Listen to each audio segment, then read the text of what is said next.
did I think about what if I married rich Yeah. during those hard times? Probably, yeah. Like, wow, if I just married a really rich dude, this wouldn't be happening. But I'm like, damn, I am the really rich dude. Hey guys, my name is Bree, and today I'm going to be discussing the recent drama that has been going through on TikTok right now. For some reason, it's just hit my For You page. I'm not sure how long this has been trending for. I think it literally just started because most of the posts I see were posted within the last 16 hours. But if you haven't heard, TikTok is bashing this married couple right now because the husband is a deadbeat. And I'm gonna kind of get into it. So Sarah Kim is a 27-year-old TikTok influencer who blew up because her mom, or I think her biggest TikTok video is a video of her and her mom making kimchi and then taking it to her brother or something. Mama Kim's new batch of kimchi, y'all. Double gloved. Oh my gosh. And she's really popular for just mostly the kimchi videos, but she does a lot of cooking, food related content on top of just lifestyle and stuff. I think mostly just her relationship with her parents is what got her going. She got married to Andrew back in I think 2020 or early 2021. I know they got engaged July of 2020, and I'm pretty sure they were engaged for only 8 months and then they got married. A little backstory on Andrew and Sarah is that they actually met when Sarah was 20 and Andrew was 28 at a coffee shop. They have a 8-year age gap, and this is something that I took the liberty of listening to their podcast while I was at work today to try and kind of get some grasp of who they were. But this is actually something that he confesses he really wasn't into, and he was trying his best to kind of keep his distance because he thought it was it'd be weird to even be interested in her. He was in grad school, she was a college student, and they ran into each other at a coffee shop, and then they kind of started running into each other every Friday at said coffee shop. Initially, her parents actually did not agree with this relationship. They did not like it. They thought it was weird that he was 28 and interested in a 20-year-old. And they were like, you're not doing that. So her dad actually told her, you're 20, we're paying your stuff, so no, you're not doing that. And she actually was thrown off by this because her dad is not that way. I'm pretty sure you can tell from the TikTok videos, it seems like such a loving and supportive family, and it just seems so out of the blue for her dad. But she broke things off with him, and then they got back together literally within that same time span. I think or she was going to graduate. After she graduated, she decided to get with him, and yeah, her family was not happy with that at the beginning because of their age gap. So that's the background on them. Let me tell you why people hate this man. Let me get into what blew up and why people hate him. So the reason they blew up is because a clip of their podcast started circulating around TikTok, and I'm gonna play that clip for you guys in just a moment. But he basically confesses in this clip that he hasn't been financially providing for 2 years. Yeah, and I was kind of I'm not making any money, so what? Maybe I'm not really part of this conversation. Yeah, well, I don't really have a place to say any. He's been bringing in zero money to the table, and she's just in charge of all their finances. And in the same clip, you can, well, the point of this actually, because I listened to the whole podcast, was she was kind of expressing her frustrations with the fact that she really just wished that he was more of a provider. But I still have to come face to face with, I still need a provider.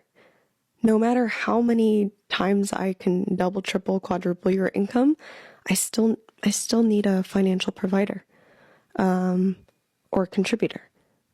And he wasn't.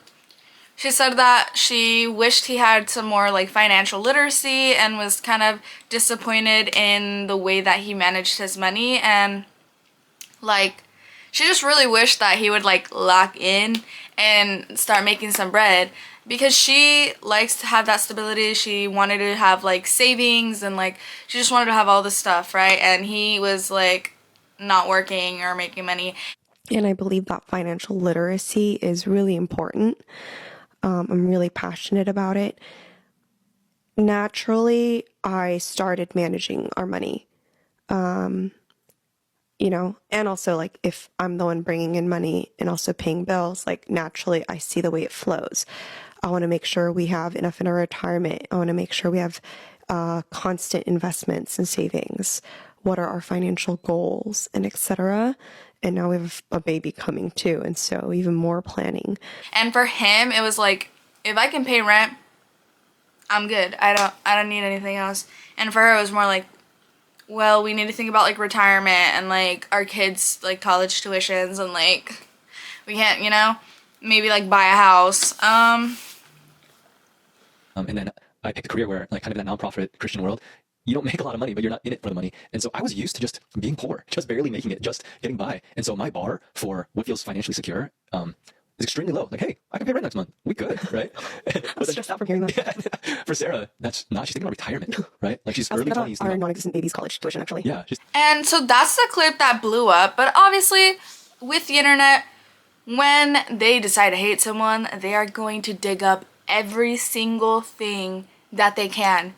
And they did. I'm just gonna start from the very beginning of their problems and then kind of just trickle it down. First thing that people are like kind of hating on him on, and this is in a timeline order, was when he proposed to her. He actually gave her like his mom's old wedding ring that she didn't need anymore, because did the lighting in here change, or am I tripping?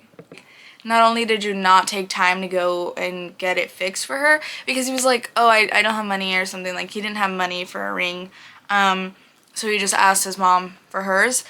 And yeah, people were like, he could have at least taken the time to go and get that shit resized. But nope, he didn't. He just gave it to her, and then she took it upon herself to get it resized and get the band rebuilt. Okay, this one actually gets me. So, after they got married, they went on a honeymoon. They were on their honeymoon. I think they went to Hawaii. And he like ordered a PC. Mind you, he didn't have money for the ring, but he has money for the, okay, whatever. I mean, it's an 8 months difference, but it's fine. I mean, he could have, whatever. I'm like, it doesn't have to be an expensive, like, you could have, like, $100, $200 ring, like, any ring, as long as, like, it was, you know, like, her size, but whatever. He gets a PC, and the PC doesn't get there until, like, during their honeymoon, so it's at their, like, place while they were on their honeymoon. This is going to be their first, like, night living together, and, like, the first night as a married couple, and she decides, you know, like, yeah, he can build that PC, he can build his, like, and have fun and, like, play his game, like, you know, that, she doesn't care, she doesn't mind, like, they just had, like, a honeymoon, like, she's gonna give him that grace. So he builds the PC, gets it set up, and I think one of the things that she was actually a little bit like, oop, was she actually didn't know that he was a gamer, like, I'm a gamer. she had no idea he liked playing video games, and low-key she was happy about that. She's like, hey, I got me a man, he don't be gaming, like, I got me, like, a man that be out here, like, reading books, and, like, yeah, and actually he's just, like, he's like every other man, is, like, basically what she said. I'm just saying her words, okay, like, my man plays video games, like, it's fine, I'm not, like, out here bashing. He starts playing his little video games, you know, he hops on that PC, and she's like, okay, like, he's gonna be on it for a little bit, and then he's gonna, you know, lay down with me. Like, he's probably gonna play for, like, 2-3 hours, like, you know, nothing too big. So she lays down in bed, and she's, like, trying to fall asleep, but the PC was set up in their bedroom, and, like, he's just, like, clicking and, like, mouse clicking. And she tries to fall asleep, but she's a really light sleeper, so it's, like, she's kind of asleep, kind of not. She ends up getting up at 3 a.m., And she notices that he is still playing. She's kind of disappointed because, you know, she kind of wished he had like hopped in bed at this point, like cuddled up, like it's their first night together. She's like really looking forward to it. And now she's slightly disappointed because she didn't really know him to be a gamer. And now he's also just like choosing video games over her. And that's like her words that she used on the podcast. She just felt like he was choosing video games over her at this point. And she was like, oh, okay, like, she was like, this is what I signed up for. Like, we're married now. Like, and then she's like, okay, well, he's gonna play video games and be loud as hell. I can't fall asleep. I want to go to sleep. So she went out to the living room, and there was only like a very like, there was like a love seat. I don't know what that looks like. I'm gonna look that up right now. It's like a 2-people couch, like a little couch. Anyway, so she gets on the couch. And she said all she has is like a small blanket, and she lays down and she falls asleep there. She gets woken up, and like when she wakes up, it's daytime outside. Like it's bright out there, and she looks at him like fucking confused, and he's like, "Oh my god! Like how long have you been out here?" Bitch, 4 hours. She was out there for 4 hours before he fucking noticed. He was so into his game that he didn't notice that she had gotten up from their bedroom that they were in together and went to the living room to go to sleep because he was being so loud.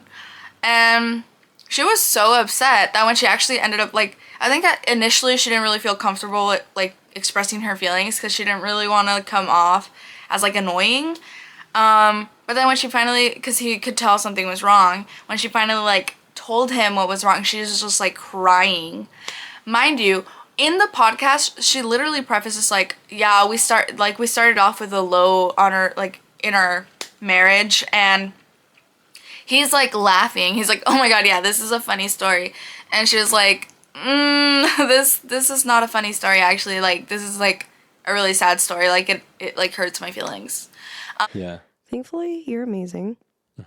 Okay, well, Okay. first, our very first experience moving back into the apartment was actually very negative. You want to tell the story? Do you want me to tell the story? Your PR might go down. I feel like it's kind of a funny story. Yeah, it's funny now. It was not funny at the time. Yeah, we started at a low. Yeah. Yeah, so first week of official marriage after the honeymoon. And I married this guy thinking, wow, he doesn't play video games. Green flag. I thought you were just this like bookworm who writes blog posts and, you know, listens to secret audiobooks. life. And I'm like, oh my gosh, this guy ordered a computer, which I have no problem with still, and a PC. And he sets it up and that was all good. But then I think like the first night, was it the first night? Probably The second very night. first night. Oh, good God. Well, the first whole day, I'm just setting it up. Right. And our apartment's not even fully furnished. We don't have a couch outside. We have a mattress in the room, no bed frame. And I'm a very light sleeper. And so around 1 a.m. came around, which is probably around the time I was going to sleep.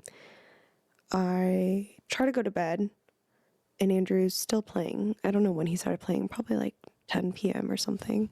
So already it's like 3 hours in playing. And I was like, you know what? I'm a chill wife. I'm gonna let my man play. He just got back and it's our first week. I'm gonna let my man play. I'm trying to sleep. Screen's obviously like bright and blinking. Bad idea to put the computer inside our bedroom. Yeah.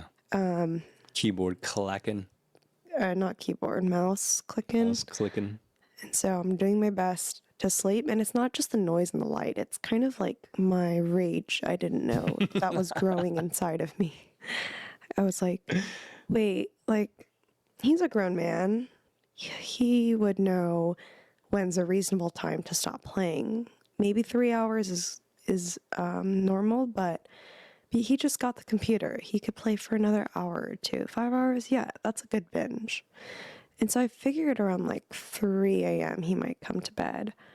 But the rage grew as he just wouldn't stop. And And I was like, now I'm like upset about not being able to sleep. I'm upset about my reality being shaken at the fact that I've married a gamer dude. I was like, oh, there's no reverse. I just married the guy. And so I go to the living room and I'm like trying to look for a place to sleep so that I can at least sleep. And I find our love seat, which is a little 2-person couch that we use in our dining table. So I literally just laid on our love seat. Thank God I'm small enough to fit and use it as a bed. And I must have actually fallen asleep because it's so late. I get woken up by Andrew, and I don't know what time it is. I'm disoriented. He goes, my love, how long were you out here for? And I open my eyes, and the sun is out. This man is 1, awake, 2, didn't know I was out here till the sun came out. Must have been 7 a.m. It was probably like, yeah, 6 or 7. Yeah, 6 It was isn't winter really time helping your too. case. Yeah, it was winter time, so the sun comes up later. Yeah. And I'm like, oh my God, this is so upsetting. Is this my life from now on? And I'm like, my love, have you been playing until now? And you're just like, yes. And I don't even know if you turned off your computer still at that point. I think you just ran out because you just noticed that I wasn't in bed. And I was like, okay, maybe. And at this point too, I wasn't the healthiest version of myself mentally.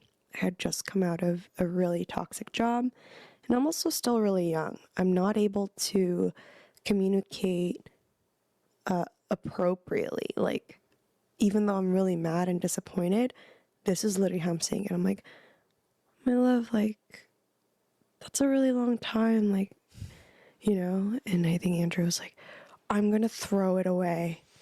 I'm gonna throw away the PC. And I was just telling him, like, I don't need you to throw away your PC. Can you just, like, play in moderation? To me, that whole extreme of I'm just gonna throw it away, I'm just gonna throw it away, just feels so manipulative. I just feel like, I don't know, it's just so dismissive, like, ugh, fine, I'll throw it out, like, hasn't even let her express her feelings yet. Um, and then on top of that, why does she need to ask a grown man to not play 9 hours, like spend 9 hours playing on a video game? Seems pretty crazy to me. Oh my god, I got this like funny ass story. Remember that one time where I fucking ditched you for at least like 7 hours to play video games on our first night together after we came back from our honeymoon? Like, remember that? That was like fucking hilarious.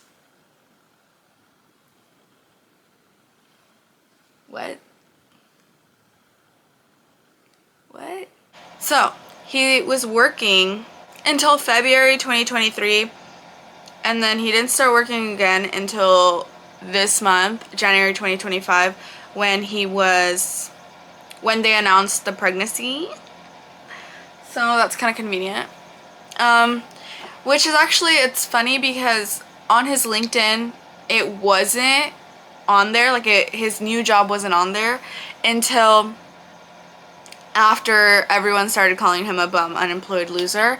And now he's updated his LinkedIn and he put in his new job because probably the hate.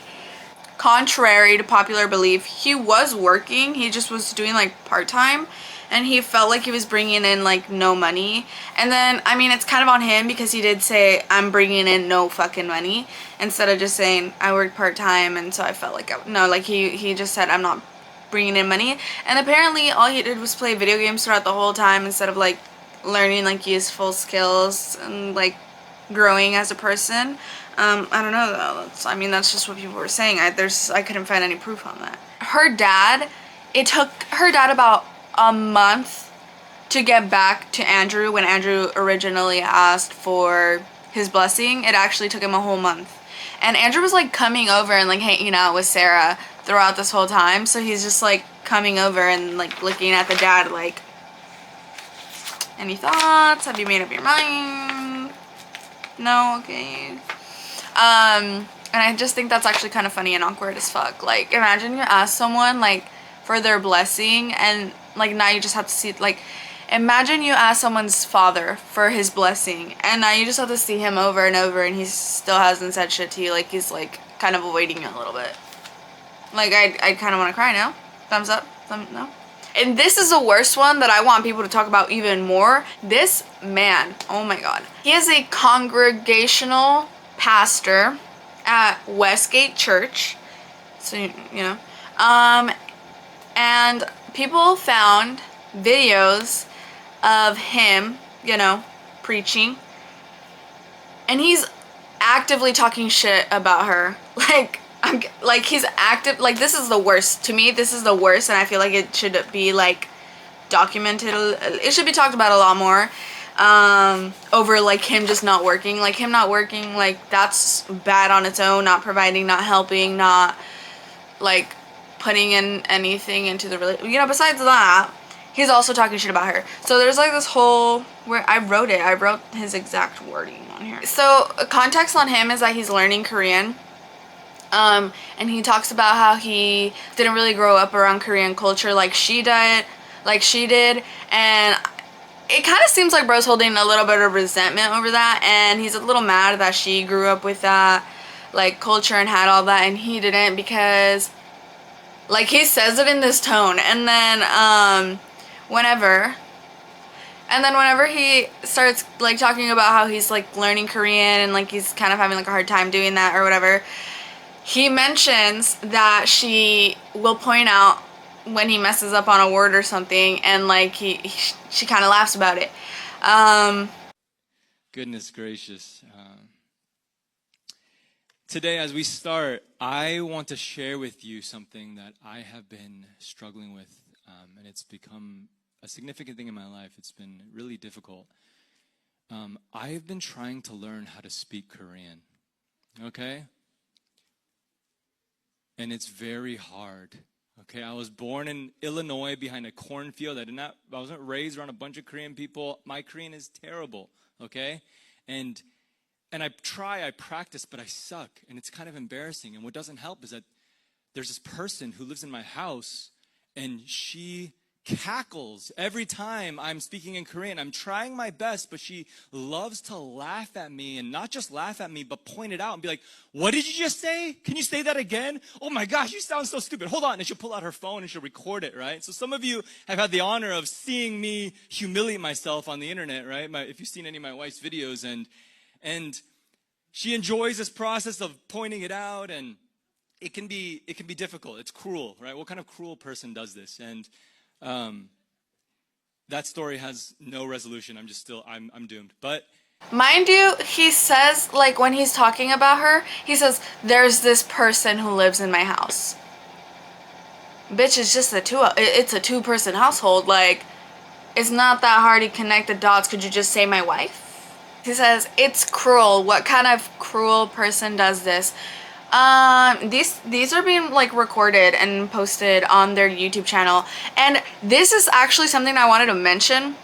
On their podcast, they literally talk about, like, oh, like, we need to talk to each other about our problems and, like, work things out together, and also say it in front of a fucking group of people where I'm calling you a cruel fucking person instead of just having a conversation with you in private about how it hurts my feelings that you do that, and I would prefer that you don't post those videos on the internet. No, let me go and air out our business in front of a whole group of people.